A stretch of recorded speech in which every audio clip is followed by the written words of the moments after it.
दोस्तों आज हम पढ़ने वाले हैं रीट का नया टॉपिक बीज गणित।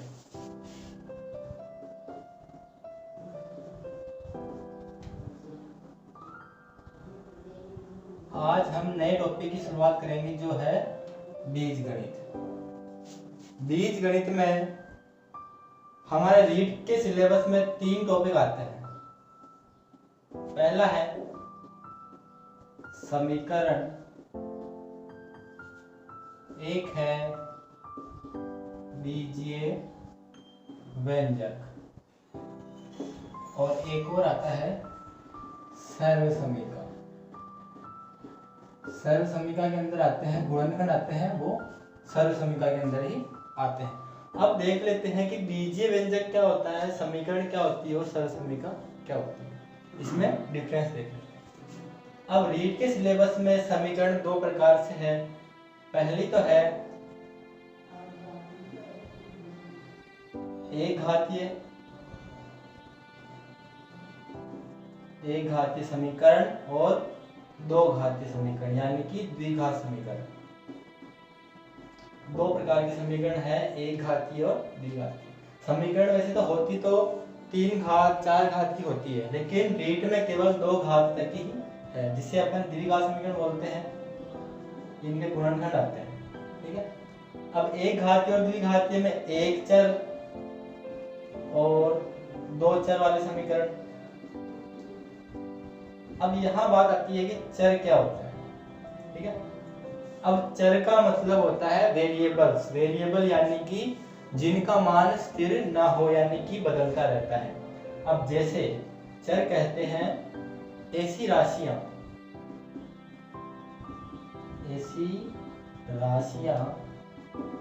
जिनका मान स्थिर ना हो, यानी कि जिनका मान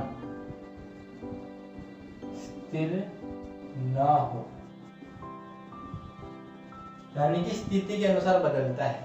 जैसे ये x + 2 = 0 है, तो इसमें इस चर, ये x है, चर है, तो इस चर का मान क्या हो जाएगा, इसमें x = -2। इस स्थिति में तो x का मान -2 है। ऐसे ही x - 2 = 0 में क्या हो जाएगा, x का मान +2। तो इन 2 स्थितियों में x का मान क्या है, इसमें -2 है, इसमें 2 है। तो ये क्या होती है, चर राशियां। अब चर राशियों में कौन कौन से आते हैं, जैसे कि a b c, ऐसे ही x y और z, जिनको अपन कुछ भी, इनका मान कुछ भी रख सकते हैं, वो क्या होता है, चर होते हैं। एक राशि होती है इसमें अचर। अचर यानी कांस्टेंट। कांस्टेंट में कौन कौन सी आती है, जो संख्याएं होती है, जो अंक है वो क्या है, सारे कांस्टेंट है। जैसे कि 1 2 3, इनको कहीं पे भी ले जाएंगे तो इनका मान क्या रहेगा, यही रहेगा, यानी कि जो मान कभी नहीं बदलता है वो क्या कहलाता है, अचर कहलाता है। अब जैसे 3 को यहाँ पे रखेंगे तो भी 3 ही रहेगा, यहाँ रखेंगे तो भी 3 का मान तो 3 ही रहेगा, कहीं नहीं बदलेगा, ठीक है। ये होता है अचर। अब चर और अचर के बाद में आती है कि समीकरण। अब चर राशि और अचर, इन दोनों के मेल से बनता है समीकरण, बीजीय व्यंजक और सर्वसमीका। इन दोनों के मेल से बनता है। अब चर में तो आ गए x y z a b c alphabet सारे। अचर में है संख्याएं। अब इनको मिलाने से, यानी कैसे मिलाएंगे इनको, गणितीय संक्रिया, प्लस माइनस गुणा और भाग। इन संक्रियाओं से जब इन दोनों राशियों को मिलाया जाता है तो क्या बनते हैं, समीकरण, बीजीय व्यंजक और सर्वसमीकाएं बनती है। अब इनमें भी अलग अलग अंतर है। अब जैसे समीकरण की बात कर लेते हैं। समीकरण का मतलब, जैसे ये x + 2 है। अब इसमें चर भी है और अचर भी है, तो ये तो क्या हो गया, बीजीय व्यंजक, यानी कि जिसमें चर और अचर राशि है वो क्या है, बीजीय व्यंजक है। अब बीजीय व्यंजक में यदि किसी को इसके समान दे रखा है, यानी कि इसके बराबर कोई भी राशि दे रखी है, तो वो क्या कहलाएगी? समीकरण कहलाएगी। अब ये x + 2 बराबर किसके दे रखा है? 0 के, तो ये क्या हो जाएगी? समीकरण, यानी किसी के समान हो। तो ये किसके बराबर है? 0 के बराबर है, तो ये क्या हो जाएगी? समीकरण हो जाएगी। अब ऐसे ही सरल समीका, समीकरण और सरल समीका में भी एक अंतर है कि सरल समीका जो है वो किसी भी स्थिति में सत्य होती है। जैसे कि एक सरल समीका है a + b का होल स्क्वायर। अब इसका मान होता है a² + 2ab + b²। अब a और b के किसी भी मान के लिए हमेशा सत्य सिद्ध होगी, इसलिए क्या हो जाएगा? ये सरल समीका है। अब समीकरण में क्या होता है? समीकरण केवल कुछ निश्चित मानों के लिए ही सत्य है। जैसे यहाँ पे x बराबर -2 रखेंगे तो ही 0 आएगा, वरना नहीं आएगा। यहाँ पे 1 रख देंगे x की जगह, क्या हो जाएगा? 3, तो ये बराबर नहीं हो जाएगी, ठीक है ना? तो ये समीकरण और सरल समीका में केवल एक महत्वपूर्ण अंतर यही है कि सरल समीका हमेशा किसी भी मान के लिए सत्य रहती है, सत्य सिद्ध होती है, और समीकरण कुछ निश्चित मानों के लिए सत्य होती है।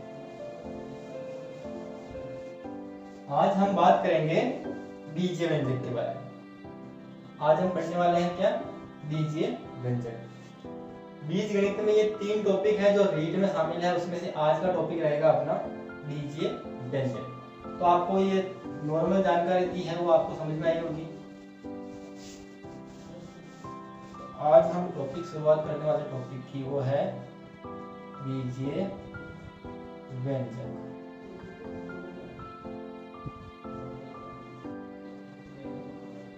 अब बीजीय व्यंजक कहते किसे हैं? वो मैंने अभी बताया था आपको कि चर राशि और अचर राशियों के मेल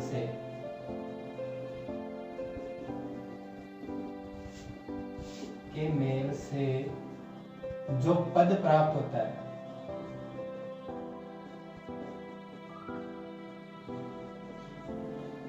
वो क्या कहलाता है? बीजीय व्यंजक। अब बीजीय व्यंजक में अचर तो मैंने बता ही दिया, अचर भी आपको बता दिया। बीजीय व्यंजक में इनकी समानता के आधार पर ये 2 प्रकार के होते हैं। बीजीय व्यंजक कितने प्रकार के होते हैं? 2 प्रकार के। पहला होता है सजातीय पद, और दूसरा कौन सा है? विजातीय पद। अब सजातीय और विजातीय में से एक प्रश्न बनता है कि कौन सा पद सजातीय है और कौन सा विजातीय। अब सजातीय का मतलब जैसे ये कोई है, 2 पद दे दिए मैंने, ये 2xy xy, ये क्या है? सजातीय में वे पद आते हैं जिनमें चरों की संख्या, पहली बात तो आती है सजातीय पदों में चरों की संख्या समान होनी चाहिए, और दूसरी बात आती है कि चरों की जो घातांक है, चर की घात भी बराबर होनी चाहिए, वो ही आपस में क्या होंगे? सजातीय पद। अब इन दोनों में देखिए, यहाँ पे चर कौन कौन से हैं? x और y है। यहाँ पे भी चर कौन है? x और y। यहाँ पे चर की घात 1 है, x चर की घात तो 1 है, y की भी 1 है, यहाँ पे भी 1 और 1, तो ये क्या होंगे? आपस में सजातीय पद होंगे। यानी कि सजातीय पदों के लिए आवश्यक शर्त है कि चरों की संख्या समान होनी चाहिए और चरों की घात भी बराबर होनी चाहिए। ये आते हैं किसमें? सजातीय। और सजातीय के लिए क्या कंडीशन है कि जो पद सजातीय होते हैं बीजगणित में, उन्हीं का योग और घटाव किया जा सकता है। यानी कि बीजगणित में जोड़ और घटाव करने के लिए पद क्या होने चाहिए? सजातीय पद होना बहुत जरूरी है, यानी अन्यथा उनका योग नहीं हो सकता। जैसे कि 2x + y, इन दोनों को अपन जोड़ सकते हैं क्या? नहीं जोड़ सकते। क्यों? क्योंकि ये अलग अलग पद है, इसमें चर x है और इसमें चर y है। इनको ऐसे ही लिखा जाएगा। योग करेंगे तो योग में केवल ये ऐसे ही लिखे जाएंगे, घटाएंगे तो घटाने में केवल ये माइनस आ जाएगा, बाकी कोई परिवर्तन नहीं आएगा। क्यों? क्योंकि ये क्या है? सजातीय पद नहीं है। ये कौन से पद हैं? बीजातीय। बीजातीय भी देख लेते हैं, जिनमें क्या है, चरों की संख्या या तो चरों की संख्या समान नहीं होगी या उनके घातांक बराबर नहीं होंगे, वो आते हैं बीजातीय।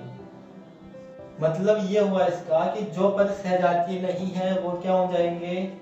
बीजातीय हो जाएंगे।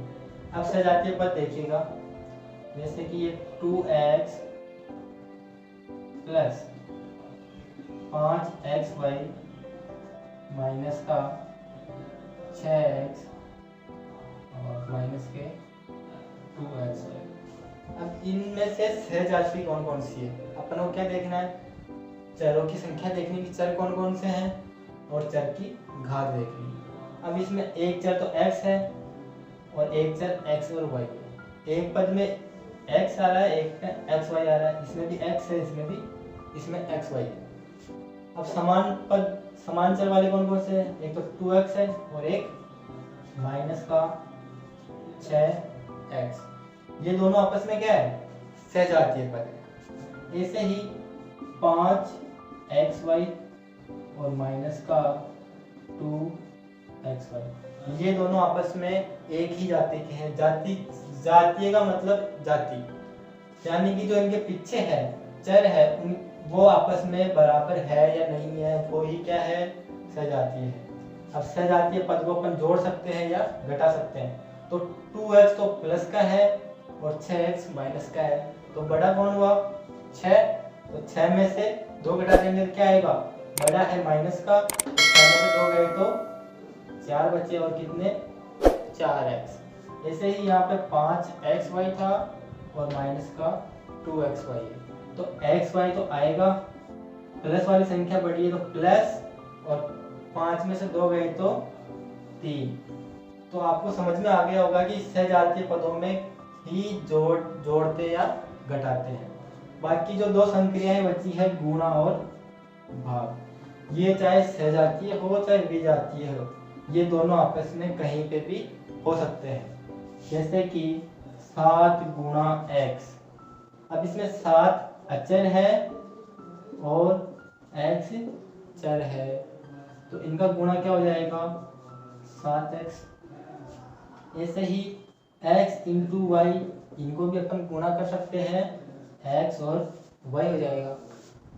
मतलब ये हुआ कि गुणा और भाग तो सहजातीय हो या विजातीय दोनों में हो जाता है, लेकिन जो जोड़ है, जोड़ और बाकी यानी कि घटाव, वो केवल किस में होंगे? सहजातीय पदों में। अब आपको समझना है सहजातीय पदों में क्या जरूरी है। सहजातीय पद होने के लिए जरूरी है चरों की संख्या और चरों की घात का बराबर होना। अब इसके बाद में देखते हैं बहुपद। यहां से एक प्रश्न बन जाता है, जो भी मैंने बताया आपको, यहां से रीड में एक प्रश्न आता है।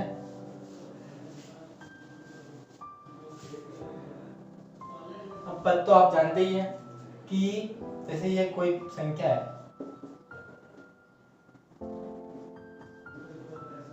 अब इसमें कितने पद हैं?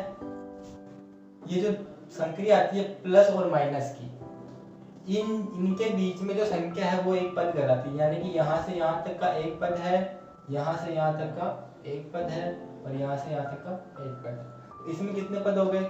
3 पद है। तो ये 3 पदों वाला बीजीय व्यंजक है। कितने पदों का? 3 पदों का है। तो ऐसे भी प्रश्न आता है बीजीय व्यंजक में पदों की संख्या भी पूछ ली जाती है कि ये बीजीय व्यंजक कितने पदों का है। और इसमें कंफ्यूजन वाले सवाल ऐसे पूछे जाते हैं कि 2xy माइनस का 6xy प्लस 5xy, ये कितने पदों का बीजीय व्यंजक है। अब आपको दिख रहा होगा 1 2 3, आप सीधा सा आंसर लगा दोगे 3 पद, लेकिन ये क्या हो जाएगा? गलत हो जाएगा। क्यों? क्योंकि ये भी x और y चर का है, ये भी x y चर का है, ये भी x और y चर का है, घातें भी सबकी बराबर है, यानी कि ये क्या हुआ? सहजातीय पद है। सहजातीय है तो सहजातीय पद आपस में जुड़ते हैं और घटते हैं। तो यहाँ पे 2 और 5 तो कितना हो गया? 7xy माइनस का 6xy, तो 7 में से 6xy गए तो कितने बचे? 1xy। तो आंसर तो कितना है, एक एक्स वाई, यानी कि ये केवल एक पद का व्यंजक है। कितने पद का, एक पद का व्यंजक है। तो ऐसे प्रश्न पूछ लेते हैं उसमें कि इसमें कितने पद हैं। अब पद तो जितने पद होंगे उतने ही आंसर होंगे। जैसे कि एक पद है तो एक पदीय, एक पदीय में जैसे आता है एक्स वाई आ गया, 2x स्क्वायर वाई स्क्वायर आ गया, ये एक पद है। द्विपद, द्विपद में आता है 2x प्लस एक्स स्क्वायर, दो पद आ गए, एक ये और एक ये। त्रिपद में,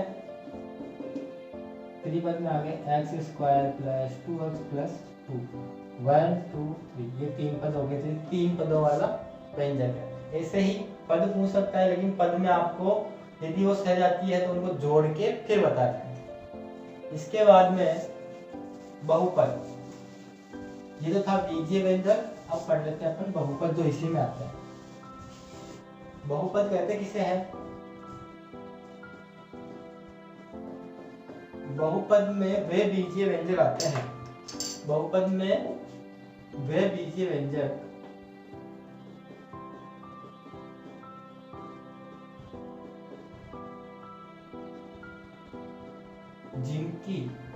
जिनके चर की घात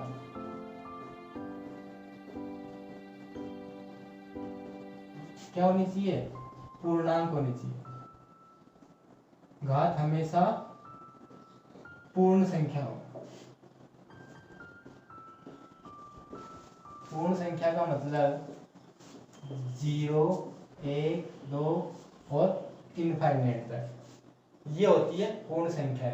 यानी कि जो चर है x y z, इनकी घात क्या हो, या तो 0 हो या 1 2 3, यानी कि धनात्मक पूर्णांक। 0 से लेकर धनात्मक पूर्णांक जितने भी हैं वो अगर इनकी घात होगी तो ही क्या कहलाएंगे, वो बहुपद कहलाएंगे। बहुपद भी बीजीय व्यंजक ही है, लेकिन इनमें चरों की घात क्या होनी चाहिए, हमेशा पूर्ण संख्या होनी चाहिए। अब जैसे मैं एक उदाहरण देता हूँ आपको, ये x square plus 2x plus 2, इसमें ये एक एक्स स्क्वायर और ये एक्स, दो चर है। चर तो एक ही, लेकिन इसकी घात 2 है, इसकी घात 1 है। इसमें है वो पूर्ण संख्या है, तो ये क्या हो जाएगा, बहुपद हो जाएगा। ठीक है। ऐसे ही √s प्लस x की घात 1/3 प्लस 3, ये क्या हो जाएगा, ये यहाँ पे पूर्ण संख्या नहीं है, और इसका मतलब भी x की घात 1/2 जो पूर्ण संख्या नहीं है। ये कौन सी संख्या है, परिमेय संख्या। अब 1 में 2 का भाग देंगे तो 0.5 आएगा, जो क्या है, पूर्ण संख्या नहीं है, तो ये क्या हो जाएगा, बहुपद नहीं होगा। बहुपद में बस यही बात ध्यान रखनी है कि चरों की जो घात है वो सदैव पूर्ण संख्या होनी चाहिए। अब इसमें भी पदों के आधार पर बात कर लेते हैं। पदों के आधार पर बहुपद कितने प्रकार के हैं। जैसे बीजीय व्यंजक में मैंने बताया था, एक पदीय, दो पदीय, सेम वही है, तीन पदीय। ऐसे ही आगे हो जाएगा, जितने पद हैं उतने ही पद के बहुपद कहलाएंगे। जैसे कि 2x square Y square Z square, ये क्या है, एक ही पद है, तो ये क्या हो जाएगा, एक पदीय बहुपद। ऐसे ही इसमें यदि 2x स्क्वायर वाई स्क्वायर, इन दोनों के बीच में क्या आ गया, प्लस आ गया। प्लस आ गया मतलब ये एक पद तो ये हो जाएगा और एक पद ये हो जाएगा, तो ये क्या हो जाएगा, द्विपदीय हो जाएगा।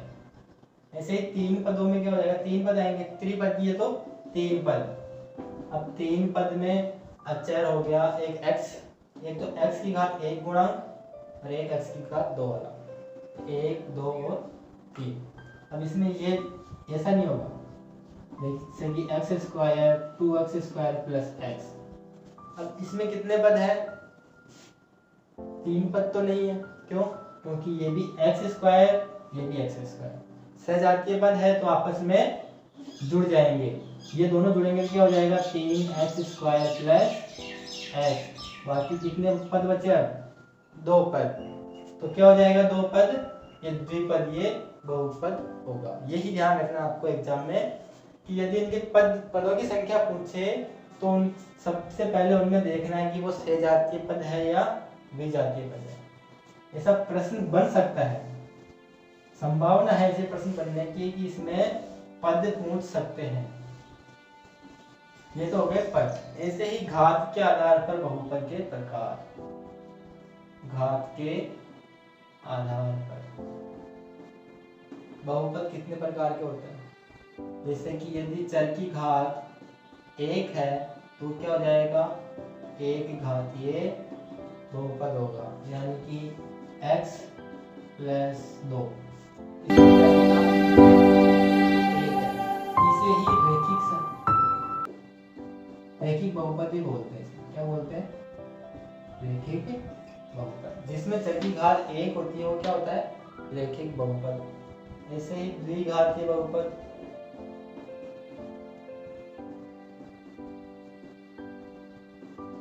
द्विघातीय बहुपद में क्या होगा, चर की घात क्या हो जाएगी, 2 हो जाएगी। तो ये हो जाएगा द्विघातीय बहुपद। इसमें पदों की संख्या नहीं देखनी, इसमें क्या देखना है, चर की घात देखनी है। ऐसे ही यहाँ पे एक और देखिएगा, ये x² x + xy + 5। अब ये कौन सा है, एक घातीय है या द्विघातीय? अब इसमें देखो, ये x की घात 1 है, यहाँ पे भी x की घात 1 और y की घात 1, ठीक है। अब ये देखना, समझने वाली बात क्या है यहाँ पे, कि ये x की घात तो 1 होगी, लेकिन ये जो x की घात 1 और x की घात y की घात 1, ये दोनों x और y आपस में गुणा है। तो यहाँ पे क्या हो जाएगी, घातें आपस में इनको जोड़ना पड़ेगा। कैसे? 1 और 1, तो इस पद में टोटल कितनी घात है, 2 घात है।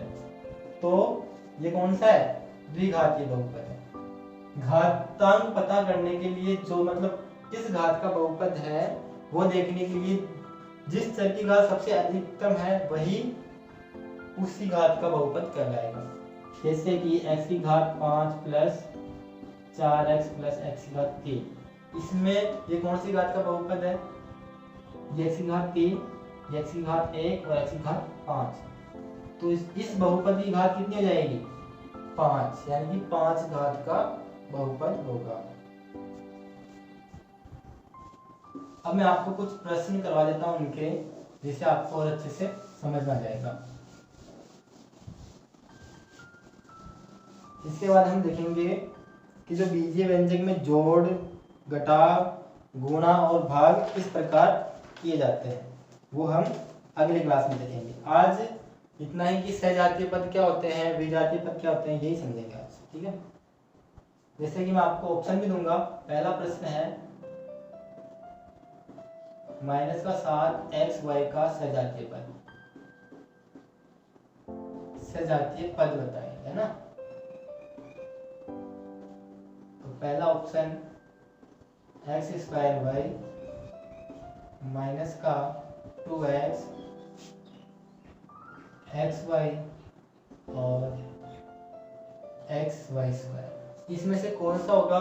तो सजातीय पद बताने के लिए एक तो चरों की संख्या देखी जाती है और चर की घात वो देखनी। अब यहाँ पे चर तो कौन कौन से हैं, x और y, तो x y इसमें भी है, इसमें भी है, इसमें भी है, तो ये तो कैंसिल हो ही गया क्योंकि इसमें तो x चर है, y तो है नहीं, तो ये तो कैंसिल। अब यहाँ पे x की घात 1 और y की घात 1, अब यहाँ पे x की घात कितनी है, 2, तो ये भी नहीं होगा, और यहाँ पे y की घात 2 है, तो ये भी नहीं होगा। तो आंसर कौन सा हो जाएगा अपना, x y। तो सजातीय पद बताने के लिए हमें क्या देखना है, चर, जो इसके चर हैं वो देखने हैं कि चर कौन कौन से हैं और उनकी घात क्या क्या है।